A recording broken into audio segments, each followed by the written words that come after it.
My name's Dave DeBow, founder of MoneyPartnerFormula.com, and this show is built for everyday real estate investors who are actively doing deals and looking to scale using other people's money. So if you're an active real estate investor and you want to get featured on this show to talk about your own real estate and capital raising experiences, then just go to daveinterviewsyou.com. Now let's get rolling with this episode, and remember to subscribe for daily interview content. Welcome back, gang. Today our special guest, Medina Jett, zooming in from Atlanta, Georgia, is no stranger to real estate investing. She's been doing different kinds of real estate for the last, I believe, 35 years. Wow, that's hard to believe. It doesn't look, you must have started now in your diapers or something like that, Medina. I don't know. But anyhow, Medina has left her very successful legal career as a lawyer to focus on real estate full time. And she's just getting her very first subdivision development up and rolling. So after doing flips and single family home rentals and different things, and now she's kind of stepping things up to the next level. So Medina, welcome to the show. Great to have you. Thank you. Thanks for having me. Yeah. So I did a quick little overview of what you've been up to, but maybe fill in the blanks a little bit more about real estate wise. Okay. What kind of sparked you in the first place to get into real estate, and how did you kind of manage being a lawyer and being a real estate investor at the same time? Right.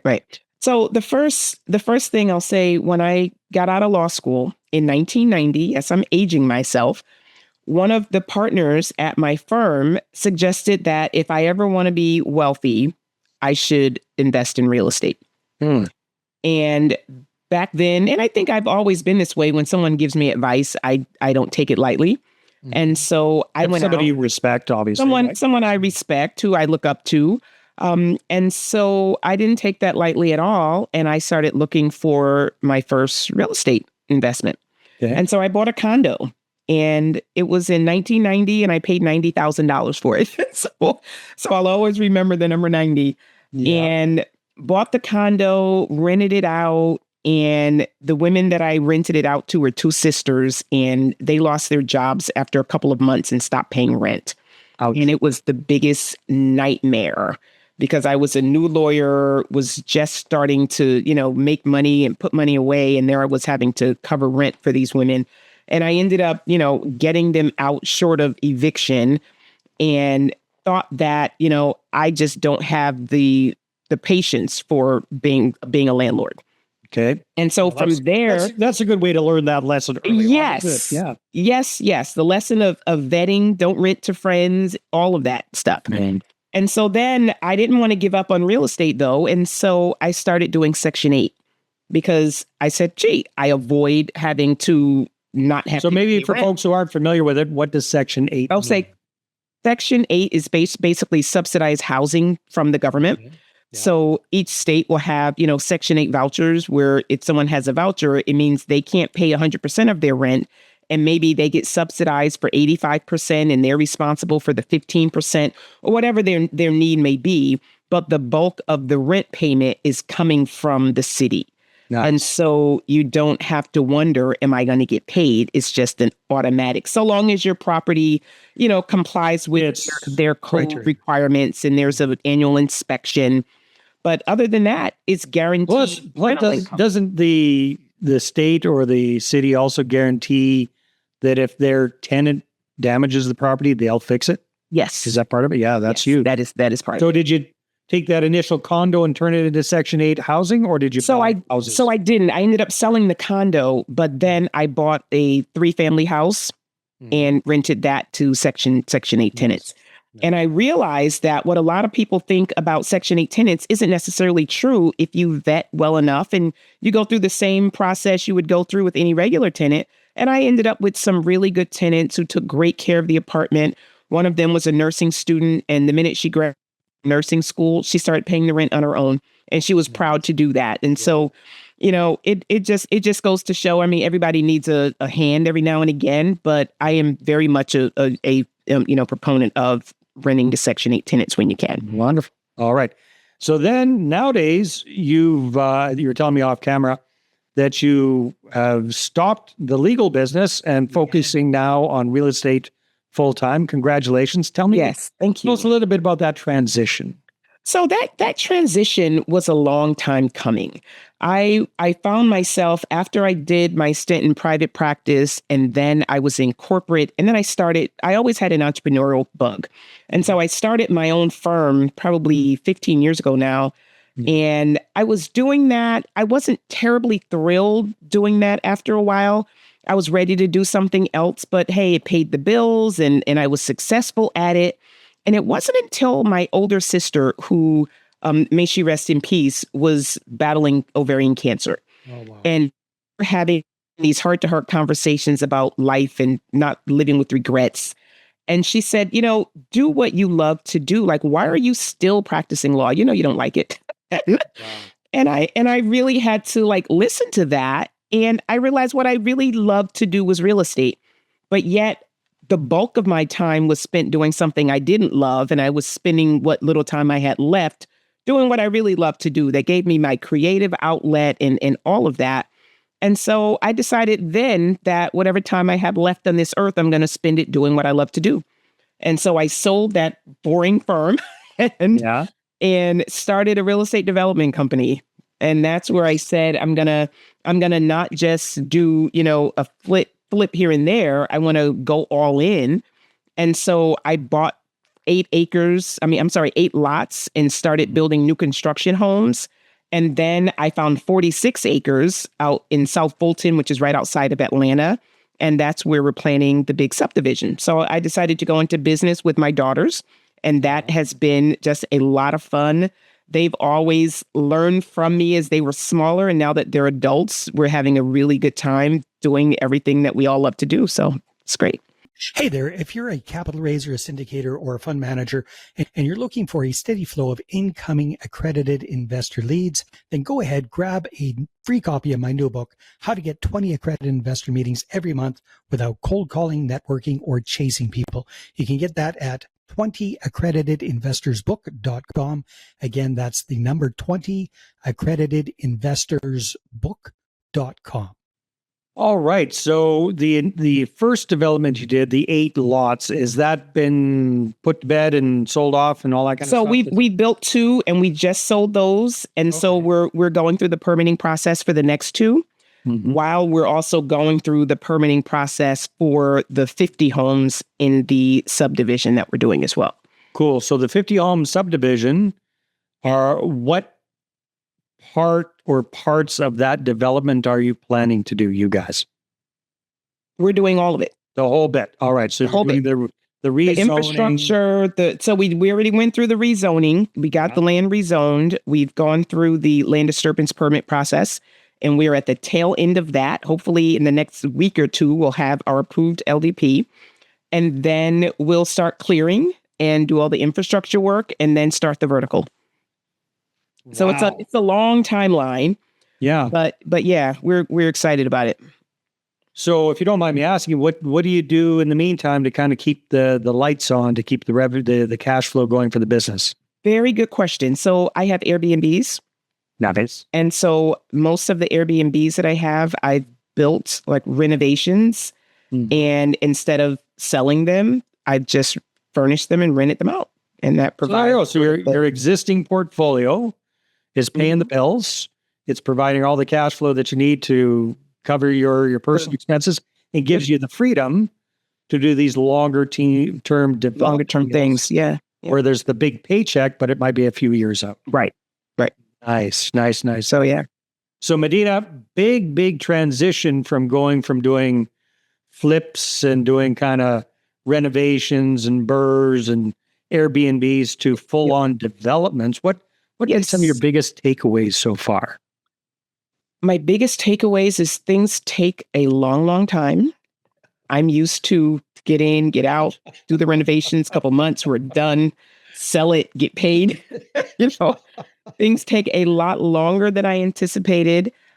Lenders are a lot more risk averse the larger your project gets. Right. And so dealing with underwriting has been a lesson in patience and understanding and all of that. Those are probably the biggest takeaways. I think for me, One thing that I've always grappled with, and I'm sure your female listeners will probably agree who are in this space, that being a woman in this space can sometimes be a challenge in and of itself in terms of being the only.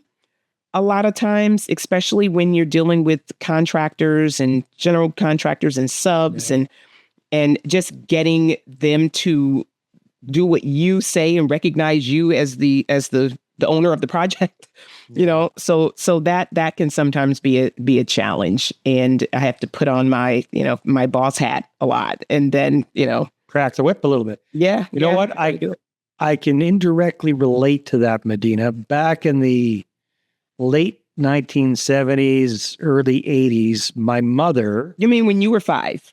Yeah, well, no, I was older than that.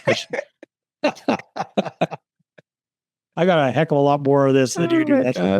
But when my mother, who was a single mom at the time and a professional as well, went through the whole process of building an apartment building back then, and talk about talk about and I can only, I mean, I was a dumbass kid at that time, so I didn't really appreciate anything, but I could only, looking back, imagine what kind of crap she had to deal with. I can kind of remember her. Can imagine things about that, but yeah, amazing. And it's gotten a lot better, but it's still not anywhere close to being equal, is it? It's well, good on you for that. And so how many daughters do you have working with you in the business? So I have 2 daughters. Nice.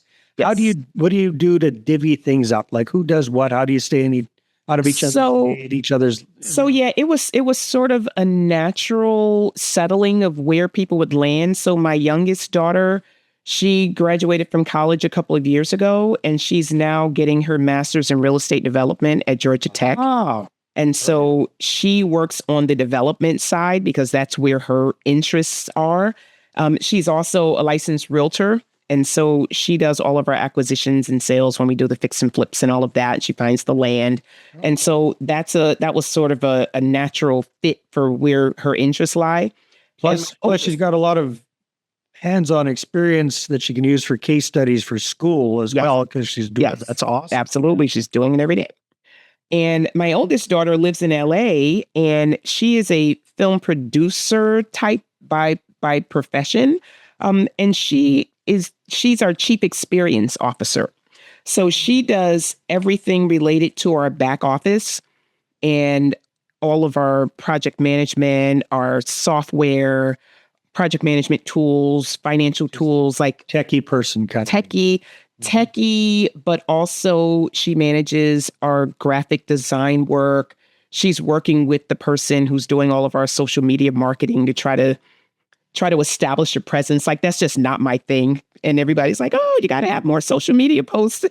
I'm like, okay, like somebody's got to do that. So yeah, so she manages the guy doing all that. So nice. And what are your primary day-to-day responsibilities in the business these days? So I do everything from finding projects to managing the projects. So right now, while we're going through the LDP process, that takes a lot of time, follow-ups, got to get this done, got to, make sure the survey got submitted, all that stuff.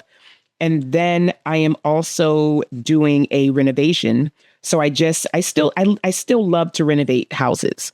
Yeah. So that's sort of my gap filler in terms of my time. It gives me my creative outlet. So I just finished a house that's we just put onto Airbnb last week, and doing all the furnishing and designs and painting and all that kind of stuff is really fun.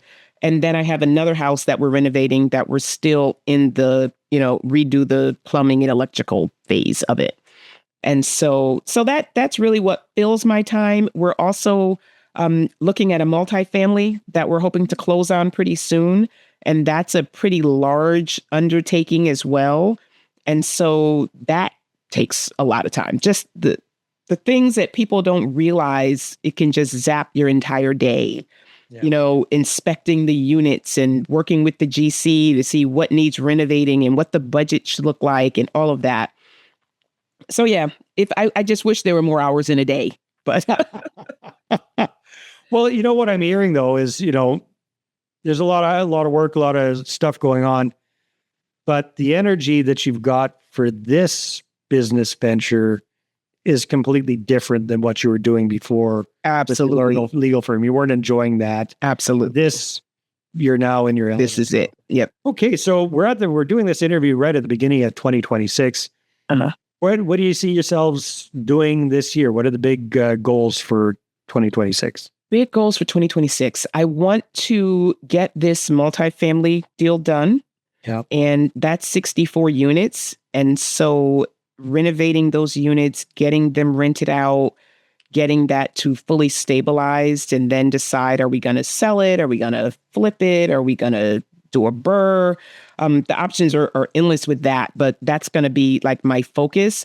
And then I also have the focus with the subdivision, because we're going to be getting our land disturbance permit and start clearing and working on that. So I'll have 2 projects, pretty large projects, the largest that I've done, running at the same time. And so I think at that point, I'll be at the point of having to bring on more help. Yeah. Because there's a lot that I'm doing now, like running around, and my daughters are helping with what they do, but we obviously need more support. So that'll be my goal for 2026, to bring on somebody else to shore up the team a little bit. Wonderful. So everything that you're doing is very capital intensive. Do you self-fund everything, or do you use private capital? What do you do for capital? So I do real estate syndications for these 2 larger deals. The other deals I self-fund. Yeah. For these 2 larger deals, I raise capital from friends and family, and then some of it's my own capital. Okay, very good. Yep. And is that something you see yourself doing more of in the future? Possibly. Yeah. Yeah. Yeah. You want to keep doing these big deals for sure. Yeah. Yeah. I mean, the larger the deal, the less I'm able to cover it all myself. And so it makes sense to have people invest passively and be able to participate. So it's good. Very good. Well, this has been fascinating, Medina. Congratulations on the transition. Congratulations on working with your daughters in the business. Thank you. Still being friendly to each other. Yeah. So far. and working on a couple of really exciting big projects. That is fantastic. So if people are watching or listening to this and they like to connect with you, what's the best way for them to do that? They can connect with me on LinkedIn. Okay. I'm Medina Jett on LinkedIn. Or they can send me an email at info@tds-builders.com. Fantastic. Medina, thanks for being on the show. All righty. Thanks for having me. All right, everybody. Take care, and we'll see you on the next one.